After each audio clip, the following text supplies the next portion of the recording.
Tough love. I've been thinking about tough love lately and how I'm sure my kids say I am full of tough love. I am full of, you know, natural consequences to your decisions. And if you forget something, for school, no, I would say it depends. It depends. My tough love is very, what's what I'm looking for? Inconsistent. I guess it's in what kind of mood I'm in. If I'm in a very generous mood, or if I'm in a mood where it's getting old, or I don't know. There's, as a parent, it's hard to discern when there's tough love or not, when there's natural consequences. I mean, obviously we shouldn't enable our children to,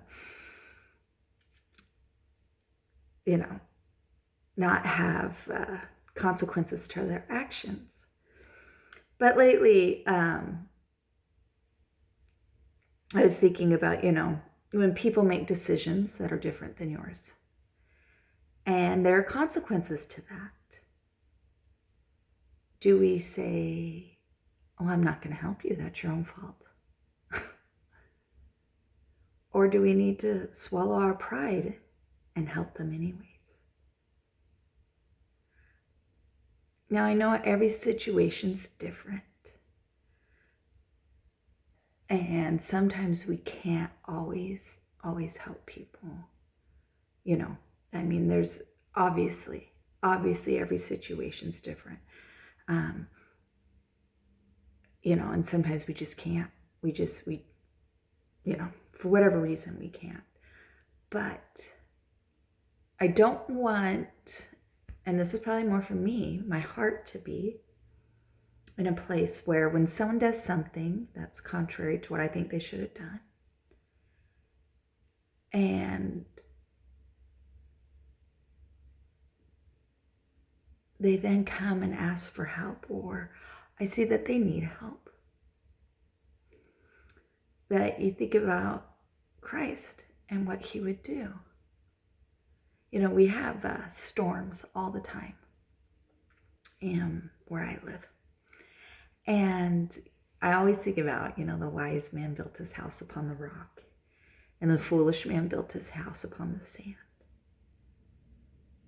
And how when their house blew away, the foolish man, do I say to my neighbor, well, you did build your house upon the sand. I'm so sorry. That's your own fault. I'm not going to help you. Or Christ, as he says over and over again, my hand is stretched out still to help.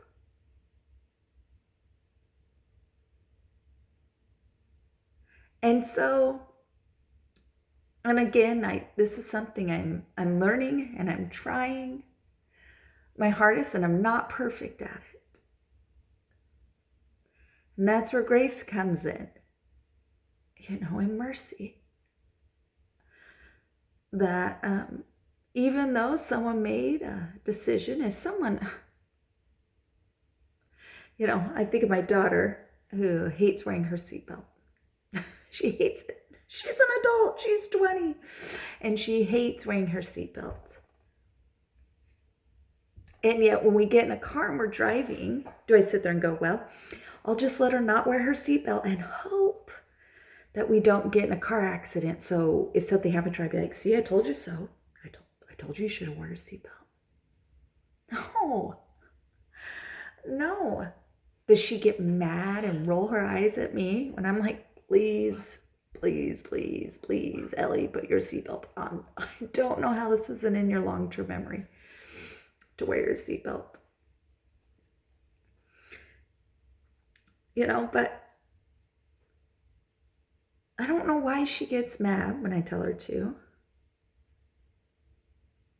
Because it's out of love. It's out of love that, Ellie, I don't want to get in a car accident. Have you die and go, told you so. Had you worn your seatbelt, you would be fine. Or, something else happens, or no, but if something did happen and she didn't have her seatbelt on, I would be there for her, and I would help her, and I would love her. And I wouldn't say, told you so, see, had you worn your seatbelt, like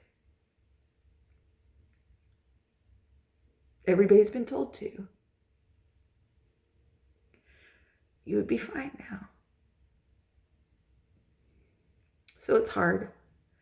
It's hard. You know, finding that balance between enabling them when they make wrong choices to not suffer not natural consequences, and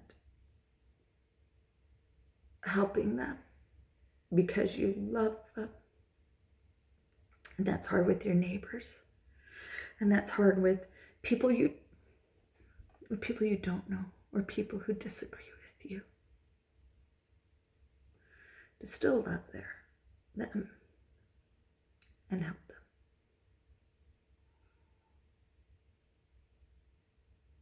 I hope that makes sense. And I hope we just can stop putting categories on ourselves or on people and just all be children of God. And as children of God, we see each other as that. We look at one another and we realize our neighbor who maybe disagrees with us and makes stupid choices is still a child of God and is still our brother or sister. Again, I'm working on it. It's hard for me. But this is definitely a subject I can yoke myself with Christ with and become better. I hope you all have a wonderful, fabulous week.